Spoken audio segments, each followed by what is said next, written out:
Tere! Maakler Markus Hein täna jälle teie ees siin pilvises Pärnus, aga sellegipoolest on meil Aisa 39 külaliste majas näidata teile paar korterit, nii et lähme vaatame, mis seal sees toimub. See siin on korter number 45, üks odavamaid korterid, mis meil selles majas pakkuda on. Paremale jääb WC ja duširuum.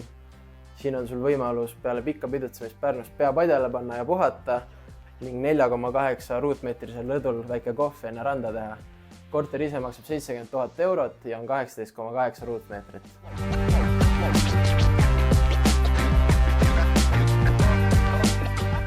Nüüd oleme jõudnud korterisse number 34 ja see korter siin on tõenäoliselt minu lemmikkorter selles külaliste majas. Meil on avar ja hubane elutuba, suur voodi, pehme diivan, lai telekas, kõik, mis sul on vaja. Kui me liigume nüüd siiapoole, on meil söögilaud ja kööginurk. Kööginurgad on väga hinnatud, eriti külaliste korteris. Nüüd sinnapoole jääb meil WC vannituba koos saunaga. Ehk siis, kui sina otsid endale investeeringut või lihtsalt suvituskorterit Pärnu, siis kontaktinfo jääb kuskile siia ekraani peale, et võta ühendust.